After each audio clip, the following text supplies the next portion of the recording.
దేవునికి మహిమ కలుగునుగాక. హల్లెలూయా. కూడి వచ్చిన మీ అందరికీ నా హృదయపూర్వకమైన వందనాలు చెల్లిస్తున్నానండి. మరొక రోజు దేవుని వాక్యము ధ్యానం చేసుకోవడానికి దేవుడు మనకి ఇచ్చిన సమయాన్ని బట్టి ప్రభువును స్తుతిస్తున్నాను. ఈ సమయంలో దేవుని మాటలు మనం ధ్యానం చేసుకున్నాం. అందరూ పరిశుద్ధ గ్రంథంలో నుంచి ఇర్మియా గ్రంథం 8వ అధ్యాయం. ఇర్మియా గ్రంథం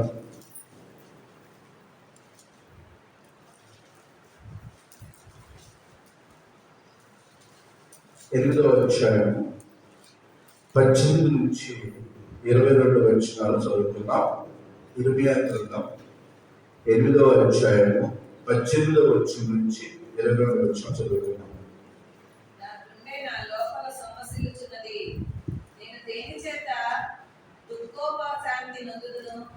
యెహోవా సీయోనులో లేకపోయినా, ఆమె రాజు ఆమెలో లేకపోయినా అని బహు దూర దేశము నుండి నా ప్రజలు రోదన శబ్దము వినబడుచున్నది.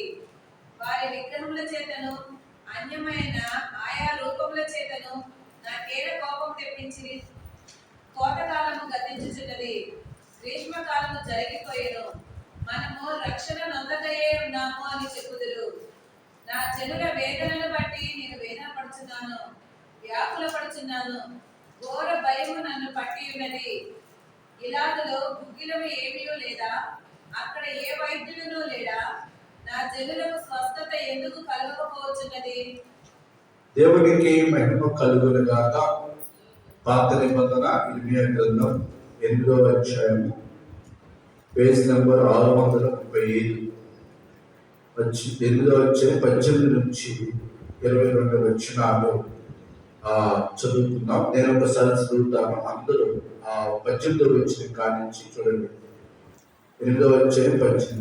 నా గుండె నా లోపల సమస్యలుచున్నది, నేను దేని చేత దుఃఖోపశాంతి పొందుదును?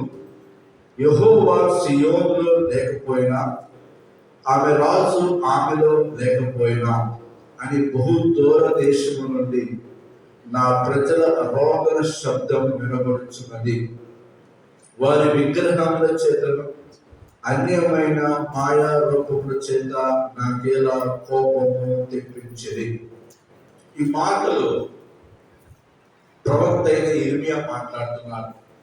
దేవుని ప్రజలు, దేవుని బిడ్డలు దేవునికి వ్యతిరేకముగా వారు నడుస్తూ దేవునికి కోపము తెప్పించినప్పుడు ఇర్మియా ఇశ్రాయేలు పక్షముగా ఇశ్రాయేలు గురించి విన్నవిస్తూ ఉన్నాడు. నా గుండె నా లోపల సమస్యలు వచ్చినది, నేను దేని చేత దుఃఖోపశాంతి పొందుదును? యెహోవా సీయోనులో లేకపోయినా, ఆమె రాజు ఆమెతో లేకపోయినా అని బహు దూర దేశము నుండి నా ప్రజల రోదన శబ్దము వినబడుచున్నది. వారి విగ్రహముల చేతను అన్యమైన మాయాలోపముల చేత నాకేలా కోపము తెప్పించింది. ఇశ్రాయేలీయులు చేసిన, దేవునికి విరోధంగా చేసిన పాపము తప్పుల వలన దేవునికి ఏం తెప్పించారంటే కోపం తెప్పించారు. కోపం తెప్పించినప్పుడు 20 వచనం, కోత కాలం గతించున్నది, గ్రీష్మకాలము జరిగిపోయింది, మన రక్షణలోనే ఉన్నామని చెబుతారు. నా జనులు వేదన బట్టి నేను వేదన పడుచున్నాను, వ్యాకులు పడుచున్నాను, ఘోర భయము నన్ను పట్టి ఉన్నది. ప్రజలు ఏ విధమైన బాధపడుతున్నారో ప్రవక్త ఇర్మియా కూడా తన వేదనను, తన బాధను వ్యక్తపరుస్తున్నాడు. నా జనులు వేదన బట్టి నేను కూడా ఏమవుతానంట, వేదన పడుతున్నాను అంటున్నాను. నా ప్రజలు ఎంతో బాధలో ఉన్నారు, నేను ఆ బాధలో ఉంటున్నాను చెప్తూ 22వ వచనాన్ని మనం స్పెసిఫిక్ గా చూద్దాం. ఒకసారి ఆ మాట చూద్దాం. నాతో పాటు ఈ మాట చెప్పండి. గిలాదులో గుగ్గిలము ఏమీ లేదా, అక్కడ ఏ వైద్యుడు లేడా? నా జనులకు స్వస్థత ఎందుకు కలగకపోతున్నది? హల్లెలూయా. ఈరోజు మన అంశం గిలాదులో గుగ్గిలము లేదా. ఈ నెలంతా ఒక ఒక అర్థం వచ్చే మాటను మనం ధ్యానం చేసుకుంటున్నాం. మొదటి ఆదివారం ఆరోగ్యం గురించి ధ్యానం చేసుకున్నాం. రెండవ ఆదివారం స్వస్థత గురించి ధ్యానం చేసుకున్నాం. ఈరోజు గిలాదులో గుగ్గిలం లేదా. ఎందుకు నా జనులు స్వస్థత కలగట్టలేదు? అక్కడ ఏ వైద్యుడును లేడా? దీని అర్థం ఏంటో ఒకసారి మనము ధ్యానం చేసుకున్నాం. గిలాదు అనేది ఒక ప్రాంతం పేరు. ఒక ప్రాంతం పేరు గిలాదు. ఆ గిలాదు అనే ప్రాంతం ఎలా ఉండిందంటే కొండలుగా రాళ్ళు రప్పలతో అనేక మొక్కలతో ఆ ప్రాంతం ఉంటా ఉంటుంది. గిలాదు అనేది ఒక ప్రాంతం పేరు. గిలాదు అంటారు. గుగ్గిలం అని అంటే అది ఔషధానికి అర్థం. గిలాదు అనేది ప్రాంతం, గుగ్గిలం అనేది ఔషధం. ఆ ఔషధాన్ని ఎలా తయారు చేసేవారంటే ఆ గిలాదు ప్రాంతంలో ఉన్న మొక్కలు, వనమూలికలు, చెట్ల నుండి తీసిన కొన్ని మొక్కలను ఔషధం అక్కడక్కడ కొన్ని మొక్కలను తీసుకుని ముందుగా వాటి ద్వారా వచ్చే జిగురును తీసి ముందుగా తయారు చేస్తారు. దానిని గుగ్గిలం అంటారు. హల్లెలూయా. ఆ రోజుల్లో ఒక మనిషికి స్వస్థత కలగాలంటే ఈ గుగ్గిలం అనే ఔషధాన్ని తీసుకెళ్లేవారు. ప్రతి ప్రాంతంలో, ప్రతి పట్టణంలో, దేశంలో ఏది ఉండేదంటే గుగ్గిలం ఉండేది. ఎక్కడుండేది? గిలాదులో ఉండేది. హల్లెలూయా. గిలాదు అనే ప్రాంతంలో రకరకాల కలిగిన ఆ మొక్కల ద్వారా తీసిన ఆ గుజ్జుని ఔషధముగా తయారు చేసి చాలా మంది ఆ ఔషధాన్ని తీసుకెళ్లి ఆయా ప్రాంతాలకు వ్యాపారాలు చేసుకుంటూ ఆ మందును వ్యాపారం చేసుకుంటూ ఉండేవారు. ప్రతి ఊరిలో ఆ గుగ్గిలం ఉండేది. ఎవరికైనా రోగం వస్తే, సమస్య వస్తే, రోగం ఎలాంటి రోగమైనా, ఎలాంటి ప్రాణహానికరమైన రోగం వచ్చినా కూడా ఈ మందు వాడేవాళ్ళు. దానిని ఏమంటాము? గుగ్గిలం. కానీ ఈ గుగ్గిలం రాసినా కూడా గిలాదులో గుగ్గిలం లేదా, అక్కడ ఏ వైద్యుడు లేడా, నా చంద్రులకు స్వస్థత ఎందుకు కలగకపోవచ్చున్నది అంటే గిలాదులో గుగ్గిలం ఉంది. ఆ గుగ్గిలను తీసుకుని వచ్చేయా సరే ఈ జనులకు ఏం కలిగి చేయాలి? స్వస్థత కలిగి చేయండి అని ఇర్మియా ప్రవక్త ఘోషిస్తూ మాట్లాడుతున్న మాటలు. హల్లెలూయా. కాబట్టి పాత నిబంధనలో స్వస్థతకు వాడేది ఏంటంటే గుగ్గిలం. ఈ గుగ్గిలము ఎలా తయారు చేసేవాళ్ళు? ఆ ప్రాంతంలో గిలాదులో ఉన్న మొక్కలను తీసుకుని, రకరకాల మొక్కలు తీసుకుని ఔషధంగా తయారు చేస్తూ ఆ ఔషధాన్ని అనేక రోగాలు నయం కావడానికి ఈ గుగ్గిలాన్ని వాడేవాళ్ళు. దేవునికి స్తోత్రం. హల్లెలూయా. ఇప్పుడు ఈ గిలాదులో గుగ్గిలం అనేది అసలు ఇంకా కొన్ని విషయాలు మనం చూద్దాం. ఆది కాండం రండి. ఆది కాండం ఇక్కడ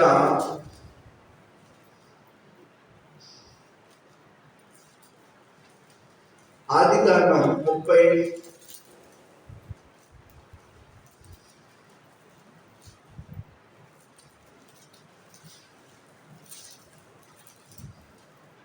ఆది కాండం 37 21వ వచనం కానీ చదువుకున్నాం. ఆది కాండం 37:21. రూబేను ఆ మాట విని, ఆ. మనము వారిని చంపరాదని చెప్పి వారి చేతుల్లో పడకుండా అతన్ని విడిపించెను. ఎట్లనగా రూబేను అతని తండ్రికి అతన్ని అప్పగించుటకై వారి చేతుల్లో పడకుండా అతన్ని విడిపింపదలచి రక్తము చిందింపబడి అతనికి హానియు ఏమీ చేయక అడవిలోనున్న ఈ గుంటలో అతని పడద్రోయుడని వారితో చెప్పెను. యోసేపు తన సహోదరుల యొద్దకు వచ్చినప్పుడు వారు యోసేపు అంగీని, అతడు తొడుగుకొని ఉండిన ఆ విచిత్రమైన నిలువుటంగీని తీసివేసి అతన్ని పట్టుకొని ఆ గుంటలో పడద్రోసిరి. ఆ గుంట ఒట్టిది, అందులో నీళ్లు లేవు.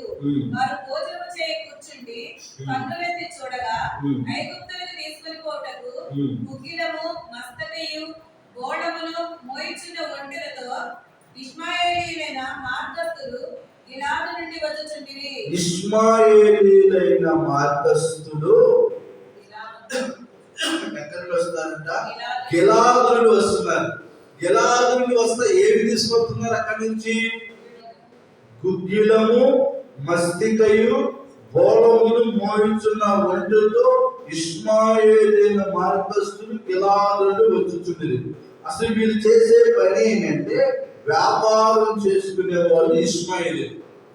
ఈ ఇష్మాయేలీలు వ్యాపారం చేసుకోవడానికి ఇక్కడ ఏం చేసేవాళ్ళు అంటే 25వ వచనంలో ఆ కన్నులను చూడగా ఐగుప్తులకు తీసుకుని పోవుటకు గుగ్గిలము మస్తికయు పూర్వం ఐగుప్తు అనే ప్రాంతానికి తీసుకుని వెళ్ళడానికి ఈ ఇష్మాయేలీలు గిలాదుకు వచ్చి గుగ్గిలము మస్తిక వృక్షం మస్తికయు బోళము తీసుకుని పోతున్నారు. ఎక్కడ తీసుకెళ్ళడానికి? ఐగుప్తు తీసుకెళ్ళడానికి. ఏం తీసుకెళ్తున్నారు ఈ ఇష్మాయేలీలు? గుగ్గిలము తీసుకెళ్తున్నారు, మస్తికై తీసుకెళ్తున్నారు, బోళము తీసుకెళ్తున్నారు. సరే, బోళము అనేది ఒక సువాసనకు దేనికి సంబంధించింది. మస్తికై అనేది ఇంకొక వ్యాపారం చేసే ఇంకొక ఉపయోగం. మరి అటన్నిటితో పాటు ఇక్కడ ఏం తీసుకెళ్తారు? గుగ్గిలం తీసుకెళ్తారు. చెప్పండి, ఏం తీసుకెళ్తారట? గుగ్గిలం. గుగ్గిలం అంటే దేనికి సాదృశ్యం? ఔషధం. ఔషధం దేనికి ఉపయోగపడుతుంది? స్వస్థతకు. హల్లెలూయా. ఈ ఇష్మాయేలీలు ఎవరో? వ్యాపారస్తులు, వ్యాపారం చేసుకునే వాళ్ళు. ఈ వ్యాపారం చేసుకునే వాళ్ళు గిలాదుకు వెళ్ళి గుగ్గిలము మస్తికయు బోళము తీసుకుని వెళ్ళి ఆయా ప్రాంతాలకు ఏం చేసేవాళ్ళంటే తీసుకుని వెళ్ళి వ్యాపారాలు చేసుకునే వాళ్ళు. అంటే ఈ గుగ్గిలం అనేది ప్రతి చోట ప్రతి ఊరిలో ఈ గుగ్గిలాన్ని వ్యాపారస్తులు అమ్ముకుంటూ ఉండేవాళ్ళు. ఆ అమ్ముకుంటూ ఇష్మాయేలీలు ఒక రోజు ఆ గిలాదు నుంచి ఇవన్నీ తీసుకుని వెళ్తా ఉంటే అక్కడ గుంటలో పడి ఉన్నాడు ఒక వ్యక్తి. ఎవరైనా? యోసేపు. ఎందుకు గుంటలో ఉన్నాడంటే వాళ్ళ అన్నలు ఆయన మీద కక్ష కట్టి చంపుదామని నీళ్లు లేని ఒక గుంటలో పడేశారు. గుంటలో పడేసినప్పుడు అందులో వీళ్ళు వస్తా ఉంటుంటే ఈ రూబేను ఈ వ్యక్తులు ఏమన్నారు తెలుసా? 26 వచనం. అప్పుడు యోధా, మనము మన సహోదరులు చంపి వారి మరణమును వాడు దాచిపెడితే ఏమి ప్రయోజనం? ఈ ఇష్మాయేలీలకు వారిని అమ్మివేయుదుము రండి, వాడు మన సహోదరుడు, మన రక్త సంబంధి కదా, వానికి ప్రాణహాని ఏమి చేయరాదని తన సహోదరుతో చెప్పాను. అందుకు అతని సహోదరుడు సమ్మతించింది. మిద్మానీయులు లేని వర్తకులు ఆ మీదకు వెలుచుండగా వారు ఆ గుంటలోని యోసేపును పైకి తీసి ఇష్మాయేలీయులకు 20 తులముల వెండికి అతనిని అమ్మివేసిరి. హల్లెలూయా. గుంటలో ఉన్న యోసేపును తీసి చంపడం కన్నా అమ్మివేద్దాం. ఎవరికి అమ్మివేద్దాం? ఇష్మాయేలీకి. ఈ ఇష్మాయేలు ఎవరు? వ్యాపారస్తులు. వ్యాపారస్తులైన ఈ ఇష్మాయేలీలు ఏం చేస్తారంటే ఐగుప్తులకు గుగ్గిలము తీసుకెళ్దామని గిలాదులో గుగ్గిలము తీసుకుని మస్తికము బోళము తీసుకుని వెళ్తామంటే యోసేపు కనుకొన్నాడు. ఈ అన్నలందరూ వచ్చి అంటున్నారు, మా తమ్ముడిని మేము చంపడం కన్నా మీకు అమ్మివేస్తాము. ఎంత తెలుసుకుంటారంటే 20 వెండి నాణాలు కొనుక్కుంటామని.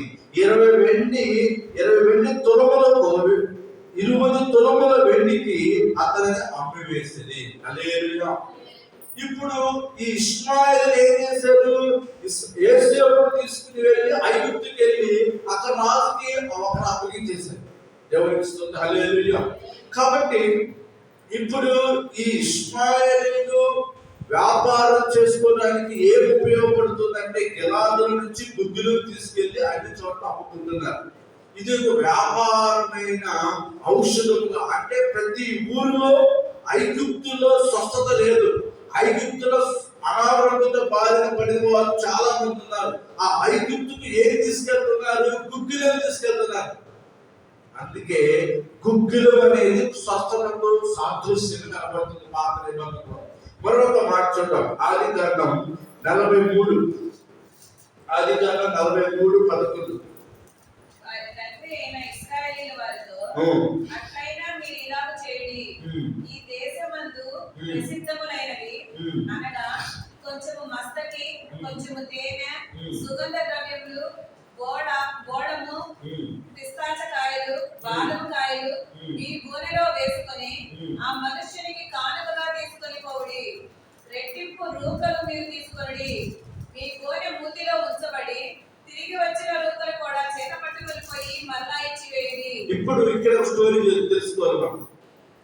యేసేపు వెళ్ళాడు, అక్కడ ఐగుప్తు ఫరో తమ్మివేయబడ్డాడు, బానిస బ్రతికాడు. యేసేపు వచ్చిన వేళ విశేషం ఏంటోనని ఆ ఐగుప్తు రాజు గమనించి అతన్ని అధికారిగా చేశాడు. చివరికి ప్రధాని అయ్యాడు. చివరికి తన భార్య పాపాలు చేయాలని చూసిన తప్పించబడ్డాడు, జైల్లోకి వెళ్ళాడు, మళ్ళా బయటకు వచ్చాడు. మళ్ళా దేవుడు జ్ఞాపకం చేసుకుని యేసేపును ఆ దేశానికి ఏం చేశాడు? ప్రధానిగా చేశాడు. ఇప్పుడు యేసేపు ఆ దేశానికి ప్రధానిగా ఉన్నాడు. ఇప్పుడు వీళ్ళ నాన్న యేసేపు తండ్రి యాకోబు అన్నదమ్ములు వేరే చోట ఉన్నారు. ఇప్పుడు యాకోబుకి ఏం చేసిందంటే అప్పుడు వాళ్ళు ఏం చేశారు? 20 వెండి తులాలతో ఆ ఇష్మాయిల్కి అమ్మివేసి నాన్న దగ్గరికి వెళ్ళి, నాన్న ఇదిగో ఆ క్రూరమైన జంతువు వచ్చి యేసేపు చంపివేసింది, ఈ శబ్దంతా రక్తంతో మరకబడింది, ఇదిగో అని చూపించి యాకోబు చూపించినప్పుడు అప్పుడు యాకోబు అనుకున్నాడు, ఏడ్చి అయ్యో నా కుమారుడు చచ్చిపోయావా అని చాలా ఫీల్ అయిపోయాడు. వాస్తవానికి జరిగింది ఏంటి? అన్నలో తమ్ముడు ఇష్మాయిల్కి ఏం చేశారు? అమ్మివేశారు. ఇది అన్నల వల్ల తెలుసు. అయితే ఇప్పుడు స్టోరీ ఏంటంటే, మధ్యలో ఈ స్టోరీ అంతా అయిపోయింది. ఇప్పుడు మనకు కావాల్సిన స్టోరీ ఏంటంటే, ఇప్పుడు కరువు వచ్చింది. ఐగుప్తం అంతా సమృద్ధిగా ఉంది, ఇతర ప్రాంతాల్లో ఏమొచ్చింది? కరువు వచ్చింది. కరువు వస్తే వాళ్ళకి ఆహారం లేదు. అప్పటికి యేసేపు ప్రధానిగా ఉండి రాబోతున్న కరువు దినాల్లో మన పంట దాచిపెట్టాలని గోడౌన్స్ కట్టి గోడౌన్స్ లో పంటను దాచిపెట్టాడు. ఈయన పంట దాచిపెట్టాడని ప్రతి దేశంలో తెలిసింది. ఇప్పుడు యాకోబు ఉన్నాడు కదా, యాకోబు కూడా తెలిసింది. యాకోబు అంటాడు తన కొడుకులను పిలిచి, అయ్యా ఐగుప్తు రాజు అయిన ఆ వ్యక్తి ఎవరు అంటారు మనకు తెలియదు, కానీ ఆ రాజు ఆ దేశంలో ఆహారం బోర్డుతుంది కాబట్టి మన దగ్గర బోర్డు గొర్రెలు, మేకలు, జంతువులు బాగున్నాయి. ఈ కొన్ని జంతువులు తీసుకెళ్లి వాళ్ళకి అమ్మివేసి మనకు ఆహారం తెచ్చుకోవడానికి కొంత ఆహారం తీసుకురండి. ఈ యాకోబు ఏం చేశాడంటే అన్నలను ఆ రాజు దగ్గర పంపించాడు. ఈ అన్నలకు కూడా మర్చిపోయారు. యేసేపు ప్రధాని అయ్యాడనే విషయం అన్నలకు కూడా తెలియదు. వాళ్ళు ఏంటి? ఇస్మాయిల్కి అమ్మేశారు అంతే, అంతవరకు తెలుసు. యేసేపు ఐగుప్తుకి వెళ్ళినది ఏమైపోయాడో, బతికేడో చచ్చిపోయాడో వారికి కూడా ఏమి తెలియదు. సరే, ఈ యాకోబు ఏం చేశాడు? మనకి ఇప్పుడు కలుగుతుంది, ఆకలి అవుతుంది, పంట లేదు, కాబట్టి మీరు కొన్ని జంతువులు తీసుకెళ్ళి వాళ్ళకి అమ్మివేసి మనకు ఆహారం తీసుకురండి. అయితే ఆ రాజు దగ్గరికి వెళ్ళేటప్పుడు మీరు ఒంటి చేతులతో వెళ్ళదు. ఏం తీసుకెళ్ళమన్నాడు? వారి తండ్రి అయిన ఇశ్రాయేలు వారితో, ఇశ్రాయేలు అంటే యాకోబు, వారితో ఏం చెప్పాడు? మీరు ఇలాగ చేయండి. ఈ దేశం మందు ప్రసిద్ధములేని, అనగా ఈ పట్టణంలో మనం ఉన్న ప్రాంతంలో ప్రసిద్ధములేని కొన్ని ఉండే. ఏంటవి? కొంచెము మస్తిక్, కొంచెము తేనె, సుగంధ ద్రవ్యములు, బోళము, పిస్తాచకాయలు, బాదం కాయలు మీ గోనులో వేసుకుని ఆ మనుషునికి కానుకగా తీసుకుని పోవుడి. హల్లెలూయా. ఇందాక ఇస్మాయిల్ కూడా గిలాదు నుంచి ఏం తీసుకొచ్చారు? మస్తికము, బోళము. ఇక్కడ తెలుగు బైబిల్లో గుగ్గిలం అని లేదు, కరెక్ట్గా ఇంగ్లీష్ బైబిల్లో ఉంది. అది దాన్ని ఏమంటే బామ్, ఏ లిటిల్ బామ్ అని ఉంది ఇంగ్లీష్ బైబిల్లో. ఆ బైబిల్లో లిటిల్ బామ్ అని ఉంది. ఒకసారి చూస్తాను, ఆదికాండం 43 వచ్చాడు. అక్కడ కొన్ని బైబిల్లో మనకి కొన్ని మాటలు తెలుగులో దొరకనప్పుడు ఇంగ్లీష్ లో చూసుకుంటే ఆదికాండం 43వ అధ్యాయము 43వ అధ్యాయము 11. Then their father Israel said to them, if it must be so, then do this take some of the choice fruits of the land in your bags, and carry a present down to the man, a little balm and a little honey, gum, pista, nuts, almonds. ఇప్పుడు ఆరోగ్యం బాగుండాలంటే ఏం తీసుకోవాలి? Nuts తినాలి, బాదం, పిస్తాలు ఇలాంటి తినాలి. ఇవన్నీ ఇప్పుడు వీరు నివసిస్తున్న ఈ ప్రాంతంలో ఉన్నాయి. దానితో పాటు ఏ లిటిల్ బామ్ అని అన్నాడు ఇంగ్లీష్ వైపు. దాన్ని గుగ్గిలం, తెలుగులో ఏమన్నంటే గుగ్గిలం. ఇప్పుడు ఈ రాజు, ఈ తండ్రి అయిన యాకోబు, ఇశ్రాయేలు ఆ రాజు దగ్గరికి ఏం తీసుకెళ్ళమన్నాడు? గుగ్గిలం కూడా తీసుకెళ్ళి అన్నాడు, పిస్తాలు తీసుకెళ్ళు, బాదం తీసుకెళ్ళు, గోధుమ తీసుకెళ్ళు, ఇవన్నీ రాజుగారి దగ్గర తీసుకెళ్ళు అంటే అక్కడ కూడా ఏం అవసరమైంది? స్వస్థత అవసరమైంది. రాజుగారి మీద బలహీనత వచ్చినప్పుడు, రాజుగారి మీద అనారోగ్యం వచ్చినప్పుడు ఈ గుగ్గిలం అనే ఔషధం, ఈ లిటిల్ బామ్ అనేది రాసుకుంటారు. వాళ్ళ కుటుంబానికి స్వస్థత కలుగుతుంది, వాళ్ళ బిడ్డలకు స్వస్థత కలుగుతుంది. కాబట్టి మీరు వచ్చి చేతులతో రాజు దగ్గరికి వెళ్ళకూడదు. హల్లెలూయా. మనము కూడా ఈ రోజు మనతో పాటు ఒక కార్యక్రమానికి, ఒక ఇంటికి మనం వెళ్ళినప్పుడు, ఏదో ఒక ఫంక్షన్ వెళ్ళినప్పుడు మనం ఏదో ఒక వస్తువు, కానుకలు ఏదో ఒకటి తీసుకెళ్తాం. ఈ రోజు మనం ఏం తీసుకెళ్ళాలంటే గుగ్గిలము తీసుకెళ్ళాలి. హల్లెలూయా. ఈ రోజు మన ఇంటికి ఏం తీసుకెళ్ళాలంటే గుగ్గిలము ఇచ్చే ఔషధాన్ని తీసుకెళ్ళాలి.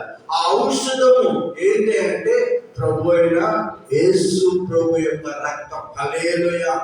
ఆ రక్తము మనిషి యొక్క ప్రతి పాపములను కడిగి వేస్తుంది. మనిషి ప్రతి రోగాలను ఏం చేస్తుందంట? నయం చేస్తుంది. ఆయన పొందిన దెబ్బల ద్వారా మనకి ఏం కలుగుతుందంట?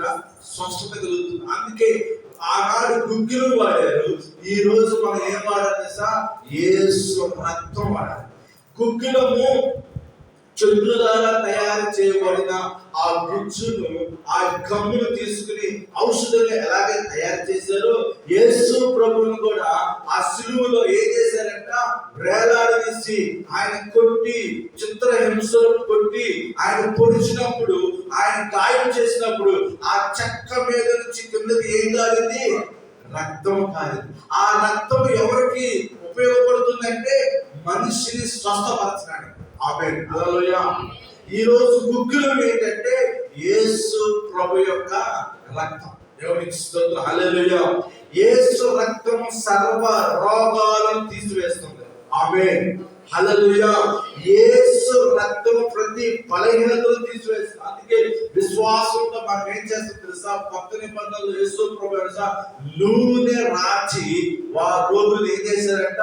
స్వస్థపరిచారు. నూనె దేనికి సాదృశ్యం అంటే ఆ యొక్క రక్తము, ఆ నూనె యేసు రక్తంగా మార్చబడినప్పుడు. అందుకే యాకోబు భక్తుడు అంటాడు, మీరు ఇంటికి వెళ్ళినప్పుడు ఎవరైనా బలహీనంగా ఉంటే ఆ నూనె రాచి ప్రార్థన చేసినప్పుడు వారికి ఎంత బలహీన రోగాలంటే ఆ బలహీనతలన్నీ వారిలో చివరి అంట పోతాయి. అంటే ఆ నూనెలో లేదా ఆ రక్తములో అంత విలువైనది ఉంది. దేవునికి స్తోత్రం. హల్లెలూయా. ఇక్కడ కూడా యాకోబు, ఇశ్రాయేలు ఏం చేశారంటే, అయ్యా రాజుగారి వెళ్ళినప్పుడు విలువైన వస్తువులు, పిస్తాలు, బాదములు, ఆల్మండ్స్ అన్ని తీసుకెళ్ళండి, మంచిదే. కానీ దీనితో పాటు నువ్వేం తీసుకెళ్ళమన్నాడు? గుగ్గిలము. హల్లెలూయా. రాజుగారు తిన్నాడు, బాగుంటాడు, కానీ ఏదో బలహీనత వచ్చినప్పుడు ఆయన కూడా ఈ గుగ్గిలను వాడతాడు. ఆ రోజుల్లో గుగ్గిలము, ఈ ఔషధము ఆ మందుగా, ఏ రోగం వచ్చినా ఆ మందుగా వాడుకునేవాళ్ళు. దేవునికి స్తోత్రం. హల్లెలూయా. మరొక మాట మనం చదువుకుందాం. చూడండి, మొదటి రాజుల గ్రంథం 17వ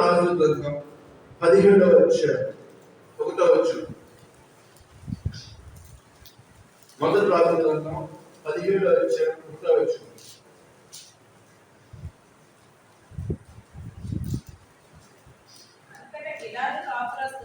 అంతటా గిలాదు కాపురస్తుల సంబంధీయులు తిష్బీయుడైన ఏలియా అహాబునకు వచ్చి, ఇశ్రాయేలీయుల దేవుడైన ఆ యెహోవా జీవము తోడు, నా మాట ప్రకారముగా ఈ సంవత్సరములలో మంచైనను వర్ష ప్రకటించెను. ఆమేన్. హల్లెలూయా. ఈ ఏరియా ఎలా ఎక్కడ పడిందా? గిలాదు కాపురస్తుడు. గిలాదు కాపురస్తుడు. గిలాదులో ఏముంది? గుగ్గిలం ఉంది. గుగ్గిలం దేని సాదృశ్యం? ఔషధాలు సాదృశ్యం. అనారోగ్యం నుంచి విడిపించింది. ఇప్పుడు అదే గిలాదు ప్రాంతమైన ఏరియా గుగ్గిలను పరిచయం చేయాల. దేని పరిచయం చేశారంటే, నా దేవుడు ఎవరో ఆ ప్రజలకు పరిచయం చేశాడు. ఆహాబు అనే రాజుకి పరిచయం చేశాడు. ఈ గిలాదు స్థానికుడైన, ఈ గిలాదు కాపురస్తుడైన తిష్బీయుడైన ఏరియా ఆహాబు దగ్గరికి వచ్చి ఉంటున్నాడు. ఎవరి సన్నిధిలో నేను నిలబడి ఉన్నాను, ఎవరి సన్నిధిలో నేను నిలబడి ఉన్నాను, ఇశ్రాయేలు దేవుడైన ఆ యెహోవా జీవముతోడు నా మాట ప్రకారం వర్షము పడుతుంది. హల్లెలూయా. ఇక్కడ ఏలియా గిలాదు కాపురస్తుడే, కానీ గుగ్గిలము పరిచయం చేసింది. ఇక్కడ గుగ్గిలాని కన్నా విలువైన వాడు, గుగ్గిలము కన్నా విలువైన గొప్పవాడు, గుగ్గిలము కన్నా స్వస్థనిచ్చేవాడు ప్రభువైన యేసుక్రీస్తును యెహోవాను ఆ రాజుకు పరిచయం చేస్తున్నాడు. ఆ యెహోవా జీవముతోడు నేను ఎవరి సన్నిధిలో నిలబడి ఉన్నాను, నా మాట ప్రకారం వర్షము పడదు. హల్లెలూయా. ఎంత పవర్ఫుల్ వ్యక్తి చూడండి ఏరియా, ఎలాంటి అద్భుతమైన వ్యక్తి చూడండి. ఇలా ఈ ఏరియాని వర్షం పడదు. 300 సంవత్సరాల దాకా వర్షం పడుతున్న ఏరియా వర్షం పడలా. మళ్ళా 300 సంవత్సరం తర్వాత వర్షం పడింది అన్నాడు, వర్షం పడింది. హల్లెలూయా. చూడండి ప్రియమైన దేవుడు, ఈ దేవుడి ఎదుట బలిపీఠాన్ని కట్టి అగ్ని కురిపించి ఈ మాంసముల కట్టెలు కాల్చాలని ప్రార్థన చేసినప్పుడు 450 మీద బయలు ప్రాంతం 450 మంది ఒక పక్కన అయితే ఏలియా ఒక్కడే. ఈ ఒక్కడే ఏలియా ప్రార్థన చేయడం అగ్ని దిగి వచ్చి ఆ మాంసముల కట్టెలు నీళ్ళను మొత్తం ఏం చేసిందంట? దహించి వేసి. ఈయన ఎవరంటే గిలాదు కాపురస్తుడు. ఆ గిలాదు కాపురస్తులో ఉన్న ఏలియా అంటున్నాడు, యెహోవా జీవముతోడు నా మాట ప్రకారం జరిగింది. ఆమేన్. హల్లెలూయా. హల్లెలూయా. ఎంత రోషం కలిగి దేవుని సేవ చేశాడు ఏలియా. దేవుని కోసము ఎన్ని శ్రమలు పడ్డాడు, ఎన్ని ఇబ్బందులు పడ్డాడు, ఎన్ని పోరాటాలు, ఎంతగా ఛాలెంజ్ విసిరి అగ్నిని కుమ్మరింప చేశాడు చూడండి. హల్లెలూయా. ఈరోజు అలాంటి గిలాదు కాపురస్తుడైన ఈ ఏలియా అంటున్నాడు, దేవుణ్ణి రాజుకు పరిచయం చేశాడు. అంటే ఆ గుగ్గిలో ఇచ్చే స్వస్థతనిచ్చే దేవుడు, ఆరోగ్యం ఇచ్చే దేవుడును అక్కడ ఆ రాజుకు పరిచయం చేసి, ఇదిగో నా దేవుడు ఎంత గొప్పవాడు చూడు అని ఆ రాజుకు ఆ దేవుని యొక్క గొప్పతనాన్ని చూపించు. ఈరోజు దేవుడిని నమ్మిన మనము కూడా, గిలాదు కాపురస్తులైన మనము కూడా మనం తెలియజేయాల్సిందంటే, నీ దేవుడు ఎంత గొప్పవాడో నువ్వు చూపించాలి, నీ దేవుడు ఎంత శక్తి కలిగిన వాడో నువ్వు చూపించాలి, నీ దేవుడు ఎంత బలమైన వాడో నువ్వు చూపించాలి. ఏం చేయాలంటగా నా మాట ప్రకారం వర్షం పడదు. అంతే, నేను ఎవరి నిలబడి ఉన్నాను ఆ యెహోవా జీవముతో ఆనబెట్టి చెప్తున్నాను, పడదో పడలేదు. వర్షం పడింది అన్నాడు, మళ్ళా పడింది. ఈరోజు అలాంటి పౌరుషం, అలాంటి రోషం మనము కూడా కలిగి ఉండి దేవుని కొరకు సాక్షిగా ఉండము గాక. హల్లెలూయా. ఇక్కడ గిలాదు కాపురస్తుడైన ఏలియా ఎంత రోషం కలిగి ఉన్నాడు. ఆ ఔషధమే అంత స్వస్థతనిస్తే ఆ గిలాదు కాపురస్తుడు ఈ మనిషి ఎంత రోషం కలిగి. దేవుని నమ్మిన మనము కూడా దేవుని కొరకు ఎలా ఉండాలంటే రోషం కలిగి, ఆత్మీయంగా దేవుని కొరకు సాక్షిగా, స్వస్థపరిచే దేవుడని, ఆరోగ్యం ఇచ్చే దేవుడని, బలపరిచే దేవుడని మనం నమ్మాలి. అలాంటి నమ్మాడు కాబట్టి ఏలియా అలాంటి అద్భుతాలు ఏలియా ద్వారా దేవుడు చేశాడు. ఇంకో విషయం తెలుసా, ఏలియా మరణం లేదు, ఏలియాకి మరణం లేదు. పాత నిబంధనలో ఆయన ఉన్నాడు. ఆయన ఎవరు? హానోకు. ఏమి లేదు, ఆయనకు కూడా మరణం లేదు. 300 సంవత్సరాలు దేవుడితో నడిచి వెళ్ళి దేవుడు ఇద్దరు బైబుల్, ఇద్దరు మరణం లేదు. చచ్చిపోవాలి వాళ్ళు. ఏమైపోయారో తెలియదు, ఏమైపోయారో మనకు తెలియదు కూడా. వాళ్ళు చచ్చిపోయినట్టుగా బైబుల్లో రాయబడ. అయితే బ్రతికి ఉన్నట్టుగానే వాళ్ళు దేవుడితో కొనుక్కోబడ్డారు. బ్రతికి ఉండగానే ఎలాగ దేవుడు వచ్చి ఈ హానోకుని తీసుకెళ్ళాడు, ఏలియాని తీసుకెళ్ళాడు. హల్లెలూయా! ఎంత గొప్ప ధన్యత వాళ్ళకి. దేవునికి స్తోత్రం. హల్లెలూయా! అందరు భక్తులకు మరణం వచ్చింది, కానీ వీళ్ళు మరణం చూడకుండానే దేవుని దగ్గరికి వెళ్ళిపోయారు. ఆమేన్. హల్లెలూయా! ఏలియా ఎంత వర్షం తెల్లవారు. మరొక మాట చూద్దాం. ఇర్మియా గ్రంథం 43వ అధ్యాయం 11వ వచనం. ఇర్మియా గ్రంథం 43వ అధ్యాయం 11వ వచనం.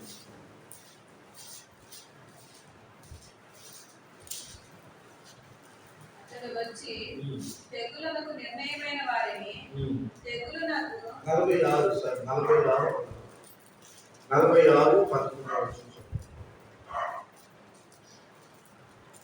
ఐగుప్తు కుమారి కన్యక గిలాదులకు వెళ్ళి గుప్పిలం తెచ్చుకొనుము. విస్తారమైన ఔషధములను తెచ్చుకొనుట వ్యర్థమే, నీకు చికిత్స కలగదు. నీకు సిగ్గు కలిగిన సంగతి జనులకు వినబడెను. నీ రోదన ధ్వని దేశమంతటా వినబడుచున్నది. బలాఢ్యులను తగిలి కూల్చున్నారు. ఒకరి మీద ఒకడు పడి అందరూ కూలుదురు. చూడండి, ఐగుప్తు కుమారి కన్యక ఏం తెచ్చుకోమన్నాడు? గిలాదుకు వెళ్ళి గుగ్గిలం తెచ్చుకోమ్మా, విస్తారమైన ఔషధాలు తెచ్చుకుంటే వెంటనే అవి నీకు చికిత్స. విస్తారమైన ఔషధాలు తెచ్చుకున్నా గుగ్గిలం లేకపోతే నీకు స్వస్థత కలగదు.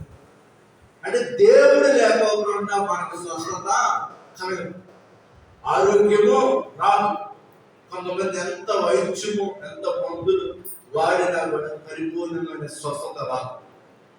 దేవుడి దగ్గరికి గుడ్డివారు, కొండివారు, మోగవారు, పక్షవ్యాధిస్తులు అందరూ బైబిల్లో ఉంది. అనేక రోగములతో బాధపడుతున్న, చంద్ర మాంత్రిక రోగాలతో, చిల్లంగి శక్తులతో, అంధకార శక్తులతో, దురాత్మ శక్తులతో పోరాడుతున్న వారందరూ దేవుని దగ్గర తీసుకొచ్చినప్పుడు వారందరినీ ముట్టాడంటే హల్లెలూయా.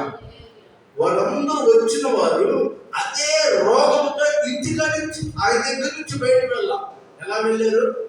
స్వస్థపడి వెళ్ళారు. హల్లెలూయా. దేవునికి స్తోత్రం. హల్లెలూయా. స్వస్థపడి వెళ్ళారు. అందుకే ఇర్మియా అంటున్నాడు, ఐగుప్తు కుమారి కన్యక గిలాదుకు వెళ్ళి ఏం తెచ్చుకో? గుగ్గిలం తెచ్చుకో. నువ్వు విస్తారమైన ఔషధాలు తెచ్చుకున్నా అది నీకు వ్యర్థమే, నీకు చికిత్స కలదు. దేవుడు లేకోకుండా నువ్వు ఏ ప్రయత్నం చేసినా అది వ్యర్థమే. ఒక మాట చెప్పాలంటే యేసు ప్రభువు అన్నాడు, యోహాను 15వ అధ్యాయంలో, నాకు వేరుగా ఉండి మీరేమీ చేయడం. దేవుని కృప లేనిది, దేవుని సహాయం లేనిది, దేవుడు తోడు లేకపోతే మనం ఏమీ చేయలేం. ఒక పని చేయలేం, ఒక పని మొదలు పెట్టలేం, ఒక పని పూర్తి చేయలేం, ఒక వ్యాపారం చేయలేం, ఒక పని చేయలేం, మనం అసలు ఏమీ చేయలేం. అందుకే ఐగుప్తు కుమారి నువ్వు వెళ్ళి ఏం తెచ్చుకోమన్నాడు? గుగ్గిలం తెచ్చుకో. నువ్వు ఏమి తెచ్చుకున్నా కూడా నీ రోగం తగ్గదే, కానీ గిలాదుకు వెళ్ళి ఏం తెచ్చుకోమన్నాడు? గుగ్గిలం తెచ్చుకో. అది నీ రోగాలకు నయం చేస్తుంది, నీ బలహీనతను నయం చేస్తుంది. నిజమే, ఈ రోజు వరకు దేవుడు కృప వల్లనే మనమందరం ఇలా ఉన్నాం. హల్లెలూయా. నిజంగా ఆయన మనల్ని స్వస్థపరచకపోతే ఈరోజు మనం ఇలా ఉండగలమో కాదు. ఈ స్వస్థత గురించి, ఈ ఆరోగ్యం గురించి ఈ నెలంతా ప్రతి ఆదివారం, మొదటి ఆదివారం ఏ విధంగా దేవుని ఆలోచించేత, ప్రేరేపణ చేత ప్రారంభించానో ఆ మొదటి ప్రయోగమే నా మీద, నా కుటుంబం మీద సైతాన్ గారు, నువ్వు స్వస్థత గురించి మాట్లాడతావా, ఆరోగ్యం గురించి మాట్లాడతావా, ఆ స్వస్థత ఎలా పొందాలో నువ్వు మాట్లాడతావా అని నీ మీద అటాక్ చేస్తాను చూడు, నీ కుటుంబం మీద అటాక్ చేస్తాను చూడు అని వాడు నా దగ్గరికి రాలేడు. ఎందుకంటే వాడు సినిమా లేదు, ఎందుకంటే వాడితో ఆట ఆడమంటాను వాడికి తెలుసు. కానీ నన్ను ఎక్కడ కొడితే నేను బలహీన అవుతానో వాడికి తెలుసు. సైతాన్ని గారి బాగా తెలుసు. ఎక్కడ ఎవరి కుటుంబంలో ఏ విధంగా బలహీన పరిస్తే ఈయన తెల్లవుతాడా, ఆడి ఎంత బలహీన పరిచయం చూసినా నా యేసయ్య నన్ను బలపరుస్తూనే ఉంటాడు. హల్లెలూయా. నడవలేక నేను ఈ లోక యాత్రలో బహు బలహీనుడనైతినయ్యా. నీ చేయి పాటి నీతో నన్ను నడిపించుమయ్యా నా యేసయ్యా. ఎప్పుడు బలహీనమో దేవుడు అప్పుడే మనల్ని ఏం చేస్తాడు, నడిపిస్తాడు. పౌలు అంటున్నాడు కొరింథీ పత్రిక 2:12 వచ్చాడు, మనకి ఇచ్చిన వాగ్దానం, నా ఈ యొక్క మినిస్ట్రీకి ఇచ్చిన వాగ్దానం అంటే నా కృప నిన్ను మర్చిపోదు. మన క్యాలెండర్లో ప్రతి సంవత్సరం ఆ మాటలు ఏ పౌలు అంటాడు, ఈ సమస్యలు, ఈ శోధనలు, ఇబ్బందులు, ఎరుకలు ఏ ఉన్నా, ఏ సమస్య ఉన్నా నీ కృప నుంచి నన్ను మాత్రం దూరం చేయదు. నా కృప నీకు తోడుగా ఉంది. నిజమే, ఆయన కృప అనేది మనం ఏం చేయాలి. ఆయన మనం స్వస్థపరచుకుంటే ఏం చేయాలి. 1వ తారీఖు నుంచి దైవజన్ గారు, సేవకు గారు బాధపడుతుంది, సిగ్గవుతూ వస్తుంది.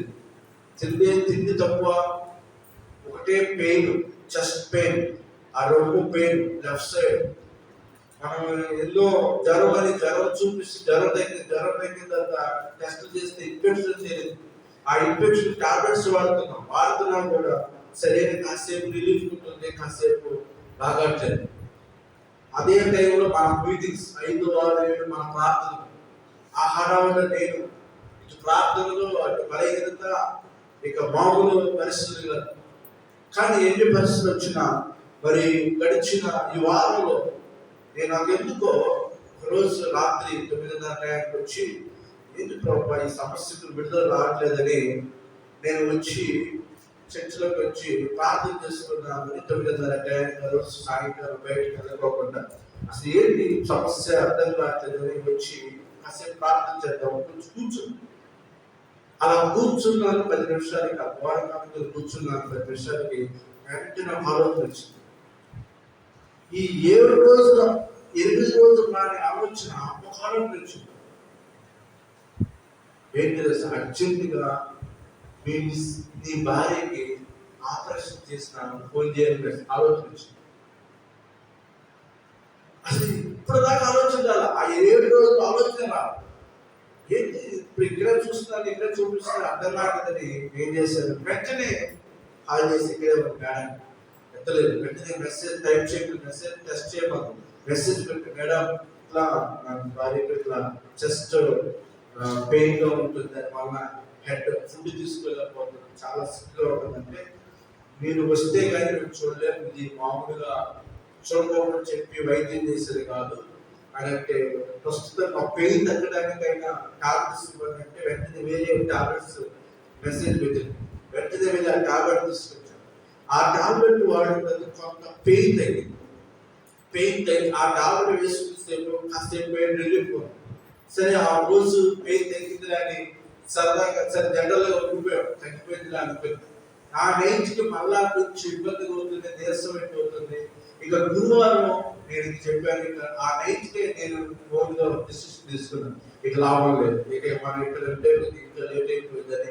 ఇక వెంటనే మార్నింగ్ మేడం విజయవాడలో ఉన్న డాక్టర్ గారికి మెసేజ్ వేరు, మేడం ఈరోజు వద్దాం అనుకుంటున్నాం, ఎందుకంటే రమ్మంటారంటే 2 o'clock రండి అని చెప్పాను. వెంటనే 2 o'clock తను తీసుకుని పిల్లలు కూడా మధ్యాహ్నం స్కూల్ క్లోజ్ చేసుకుని విజయవాడ వెళ్ళిపోయి వెంటనే మేడం చూసి అసలు 2 రోజులు ఎందుకు లేట్ చేస్తారు. ఆ చెస్ట్ అంతా ఏమైపోయిందంటే లెఫ్ట్ సైడ్ ఆ రొమ్ము అంతా ఇన్ఫెక్షన్ అయిపోయింది. ఆ ఇన్ఫెక్షన్ అయిపోయిన వెంటనే స్కాన్ చేయమని వెంటనే స్కాన్ చేసేస్తే మన జనరల్గా చెకప్ కోసమే నేను వెళ్ళాను. వెళ్తే వెంటనే స్కానింగ్ వెంటనే చూసి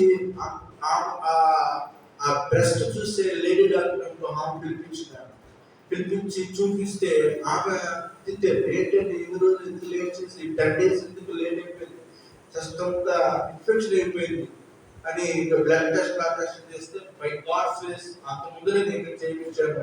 షుగర్ లేకపోవడం వల్ల కొంత ప్లస్ అయింది. ఇక ఎప్పుడైతే ఆ షుగర్ లేకపోవడం వల్ల ప్లస్ అయింది, వెంటనే అమ్మగారు ఆపరేషన్ చేయాలి. ఆపరేషన్ ఏంటి సడన్గా అసలు మేమేదో జనరల్ సింపుల్గా టెస్ట్ చూపించుకుని వద్దామన్న సిద్ధపాటుతో మేము వచ్చాము, కానీ ఈ ఆపరేషన్ అసలు ఇలా ఇలా మేము అనుకోలేదు.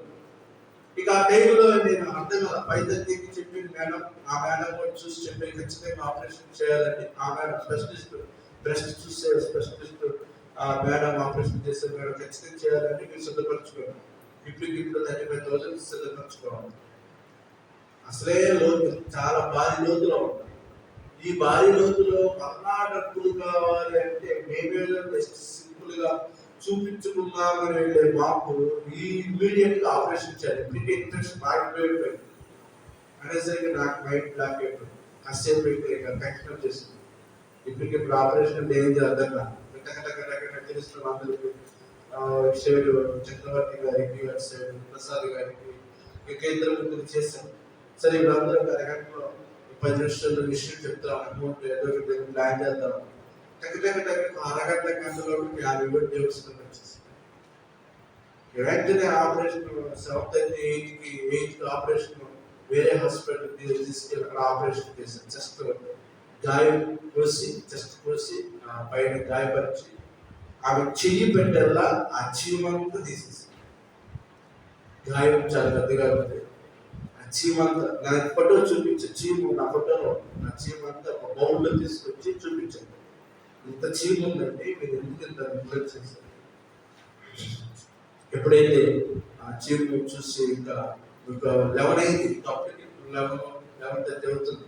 ఇంకా ఆ టైంలో ప్రయాణం చలి, ఈ టైంలో ప్రయాణం చేయడం ఇబ్బందిని వెంటనే మాస్టర్ గారికి ఫోన్ చేసి అక్కడ ఒక లాడ్జ్ చేయడానికి తెలిసిన ఉన్నారంటే తెలిసిన ఒక లాడ్జ్ తీసుకుని ఆ నైట్ అంటే గురువారం నైట్ అక్కడే స్టే చేసి ఆ లాడ్జ్లో ఉండి మళ్ళా మధ్యాహ్నం ట్రైన్కి 12:30 పుస్తకాలంటే ప్రయాణం.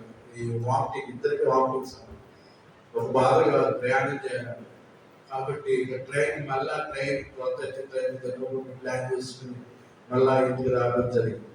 కానీ ఏదేమైనా దేవుడు ఆ నైట్ ఆలోచన ఇవ్వకపోతే ఇంకా నెగ్లెక్ట్ చేసేసాము, ఇంకా దాని నిర్లక్ష్యం అయిపోతా ఉంది. కానీ ఆ టయానికి, ఆపరేషన్ టయానికి అమౌంట్ కూడా మరి ఆ ఇబ్బందులు ఉన్నా కూడా చక్రవర్తి గారు, ప్రసాద్ గారు వాళ్ళు కూడా ఇబ్బందులు పరిస్థితులు ఉన్నా కూడా మళ్ళా వారు సపోర్ట్ చేయటం, ఆ ధనం సహాయం చేయటం అనేది దేవుడి కృప, దేవుడికి స్తోత్రం. హల్లెలూయా. నిజంగా ఎందుకంటే దేవుడు ఏదైనా దేవుడు స్వస్థపరచాడు. ఆ వైద్యం చేసిన ఎందుకంటే దేవుడి నుంచి కృప ఏంటంటే షుగర్ లేదు. షుగర్ ఉంటే ఇంకా ఇన్ఫెక్షన్ అయిపోయింది, బాడీ అంతా ఇన్ఫెక్షన్ అయిపోయింది. ఇంకా ఆ చెస్ట్ మొత్తం వరకంటే బ్రెస్ట్ క్యాన్సర్ అయిపోయింది. భయంకరమైన పరిస్థితి.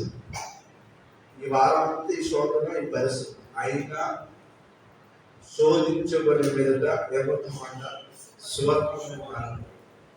అసలు ఈ నెల అంతా స్వస్థత గురించి మాట్లాడుతున్నాం.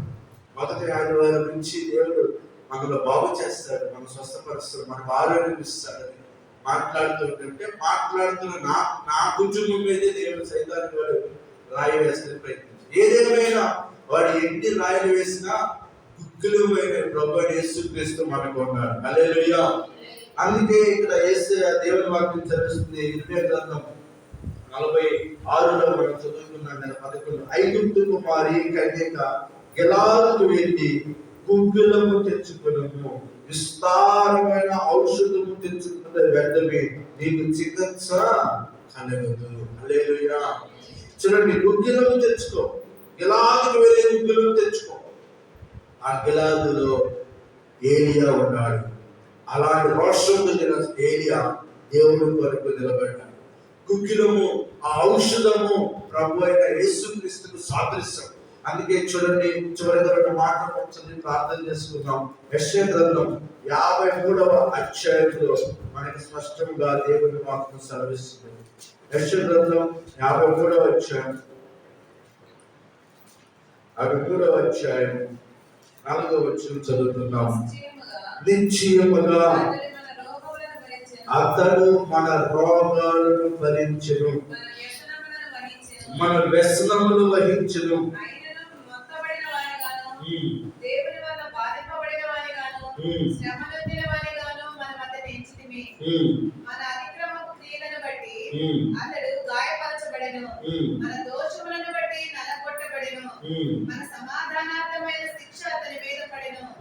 అతడు పొందిన దెబ్బల చేత మనకు స్వస్థత కలుగుచున్నది. అందరూ ఈ మాట చెప్తామా? యేసయ్య పొందిన దెబ్బల చేత మనకు స్వస్థత కలుగుచున్నది. ఆమేన్, హల్లెలూయా. ఆ యేసయ్య ఆ సిలువలో వేలాడి ఆయన హింసించినప్పుడు, కొరడాదప్పుడు కొట్టి, వేదులతో కొట్టినప్పుడు, ప్రక్కటెంపుల బల్లెపూలు పంచినప్పుడు ఆ చెక్క నుండి ఏం కాలిందంటే ఆయన యొక్క రక్తం. ఆ రక్తమే గుగ్గిలో. ఆ రక్తము మనిషి యొక్క ప్రతి పాపాలను కడుగుతుంది. ఆ రక్తము మనిషి యొక్క ప్రతి రోగాలను తీసివేసి వారికి ఎంగులు చేస్తున్నట్ట స్వస్థత. అందుకని ఆయన పొందిన దెబ్బల చేత మనకు ఏం కలుగుతుందంట? స్వస్థత. ఈరోజు నీవు నేను మన ఇంట్లో ఏ ఔషధాలు ఉన్నా లేకపోయినా స్వస్థతనిచ్చే యేసయ్యను మనం తీసుకున్నాం. స్వస్థతనిచ్చే యేసయ్యను మనం కలిగి ఉన్నాం. స్వస్థత ఆరోగ్యం ఇచ్చే యేసయ్యను, ఆలోచనిచ్చే యేసయ్యను. ఆ ఆలోచన రాకపోతే సమస్య తీరేది కాదు. ఆలోచన ఇచ్చువాడు నీవే కదా, అన్నియు చేయువాడు నీవే కదా. ఆలోచన ఇచ్చువాడు నీవే కదా, అన్నియు చేయువాడు నీవే కదా. యజమానుడా నా యేసయ్యా, యజమానుడా నా యేసయ్యా. యజమానుడు నీ ఉండగా సేవకునికి భయమెందుకు? యజమానుడు నీ ఉండగా సేవకునికి భయమెందుకు? సేవనే దయా కలవరమెందుకు? పిలిచిన వాడు నిన్ను నడిపిస్తాడుగా. హల్లెలూయా. యజమానుడే మనకు రోగము స్వస్థతనిచ్చి, రోగాలను తీసివేసి స్వస్థపరిచావు, బలమిచ్చావు, ఆరోగ్యం ఇచ్చావు. ఈ శోధనలు, ఈ రోగాలు, ఈ పరిస్థితులు ఎన్ని వచ్చినా కూడా నీ విశ్వాసాన్ని ఏది కూడా కదర్చలేదు. ఎందుకంటే నీ విశ్వాసం ఎవరి మీద కట్టబడింది? క్రీస్తు అనే బండ మీద కట్టబడింది. క్రీస్తు అనే బండ మీద కట్టబడింది కాబట్టి ఈరోజు ఈ సేవకులు కనబడ్డాడు. మనుషుల మీద కట్టబడాల, చుట్టాల మీద, బంధువుల మీద, స్నేహితుల మీద, రక్త సంబంధుల మీద, ముఖ్యంగా విశ్వాసుల మీద కూడా సంఘం కట్టబడాల. ఎందుకంటే దేవుడి మీద ఆధారపడి కట్టబడింది. ఎందుకంటే ఒక పక్కన కుటుంబ బలహీన సమస్యలు, ఒక పక్కన విశ్వాసులతో సరిగా దేవుడి మందిరానికి రాలేని ప్రజలతో మా ఇబ్బందులు, మామూలు పోరాటాలుగా ఉంటాం. సేవకులు ఎన్ని ఇబ్బందులు, పోరాటాలు వచ్చినా కూడా పోషించేవాడు యేసయ్య, సంరక్షించేవాడు యేసయ్య, ఆరోగ్యం ఇచ్చేవాడు కూడా యేసయ్య. ఆయన ఎవరో నాకు తెలుసు. ఆయన ఏం చేయగలుగుతారో నాకు తెలుసు. ఆయన ఏం ఇవ్వగలుగుతారో నాకు తెలుసు. ఆయన ఎలా స్వస్థపరుస్తారో నాకు తెలుసు. ఆయన ఎలా ఆరోగ్యం ఇస్తారో తెలుసు. ఆయన ఏ విధంగా మనుషుల ద్వారా సహాయం చేయిస్తారో నాకు తెలుసు. హల్లెలూయా. ఒక్క అరగంటలో అంత అమౌంట్ కలెక్ట్ చేయడం అనేది అసలు ఆ మనసు కూడా ఇచ్చే వారికి ఉంటారు కదా. ఒక ఆయన ఫోన్ మాట్లాడుతున్నాడు, పని చేస్తాను అంటే ఇప్పటి వరకు ఈ క్షణం వరకు అసలు ఏం జరిగిందా ఏంటి అనేది కూడా ఇప్పటి వరకు ఆయన ఫోన్ రెస్పాండ్ చేయలేదు. అవునా? ఒక అడ్డుడు లేదు, ప్రభుత్వం జరగని వాడు. అడ్డుడు కొంచెం అట్టి రొటేషన్ చేస్తా ఉంటాడు కాబట్టి అలాంటి వ్యక్తులు మాట అడిగారు. వించుని నేను బిజీగా ఉన్నాను, మళ్ళా కాల్ చేస్తాను అన్నాను. మళ్ళా కాల్ చేస్తాను 10 నిమిషాలు, అరగంట, గంట, 5 నిమిషాలు కాదు, ఈ చిన్న వరకు కాదు. కానీ యేసయ్య తన సేవకులను, తన బిడ్డలను దేవుడు ఏం చేయడం విడిచిపెట్టాడు. నమ్మకమైన దేవుడు నీకు నాకు తోడుగా ఉన్నాడు. గిలాదులో ఏముంది? గుగ్గిలం. ఆ గుగ్గిలం నివసిస్తున్న మనిషికి స్వస్థతనిస్తుంది. ఇప్పుడు ఆ యేసయ్య గుగ్గిలం ద్వారా ఔషధం ప్రజలకు ఎలా స్వస్థతనిస్తుందో అలాంటి గొప్ప గుగ్గిలము కన్నా విలువైన వాడు ప్రభు అయిన యేసుక్రీస్తు. కొత్త నిబంధనలో మనుషులు స్వస్థతనిచ్చేది ఏంటంటే గుగ్గిలం కాదు. కొత్త నిబంధనకు వచ్చేసరికి ప్రభు అయిన యేసుక్రీస్తు. పాత నిబంధనలో గుగ్గిలం వాడారు ప్రజలు. ప్రతి ఊరిలో, ప్రతి దేశంలో, ప్రతి వ్యాపారస్తులు కొనుక్కుని దాన్ని వ్యాపారం చేసుకుంటూ అమ్ముకునేవాళ్ళు. ఈ రోజు ప్రతి ఇంట్లో ఉండవలసింది ఏంటంటే ప్రభు అయిన యేసు ప్రభు యొక్క రక్తం. ఆమేన్, హల్లెలూయా. కాబట్టి ఆ యేసు రక్తం మన మీద ప్రోక్షించుకున్నాం, మన కుటుంబాలను ప్రోక్షించుకున్నాం, మన బిడ్డలను ప్రోక్షించుకుని ఆ గుగ్గిలమైన ప్రభు అయిన యేసుక్రీస్తు రక్తం ద్వారా సర్వ రోగాలు, సర్వ వ్యాధులు, సర్వ బలహీనతలు నీలో నుంచి, నాలో నుంచి, నీ కుటుంబంలో నుంచి, నీ బిడ్డల నుంచి ప్రతి రోగాలని యేసు నామములో వెళ్ళిపోవుగా, ప్రతి రోగాలని తగ్గిపోవుగా, ప్రతి దీర్ఘకాలమైన వ్యాధులన్నీ యేసు నామములో తొలగిపోవుగా. అలాంటి పరిపూర్ణమైన స్వస్థత, పరిపూర్ణమైన ఆరోగ్యం ఈ ఉదయకాల దేవుడు మనందరికీ కలుగు చేయగాక. ఆమేన్. ప్రార్థన చేసుకున్నాం. అందరూ తలలో వచ్చి కళ్ళు మూసుకున్నట్లయితే ఈ మధ్యాహ్న సమయంలో పరిశుద్ధాత్మ దేవుడు మనతో మాట్లాడుతున్నాడు. పాత నిబంధనలు గిలాదుల నుంచి గుగ్గిలం తెచ్చుకునేవాడు. ఈ రోజు నువ్వు దేవుని మందిరముల నుంచి నీ కుటుంబంలోకి యేసు రక్తాన్ని తీసుకురావాలి. నీ బిడ్డల మీద యేసు రక్తాన్ని ప్రోక్షించుకోవాలి. నీ కుటుంబం మీద యేసు రక్తాన్ని ప్రోక్షించుకోవాలి. నీ సంఘం మీద యేసు రక్తాన్ని ప్రోక్షించుకోవాలి. ఇదిగో యేసు రక్తము కొండలో మనం ఉండాలి. యేసు రక్తము కొండలో మనము నివాసం చేయాలి.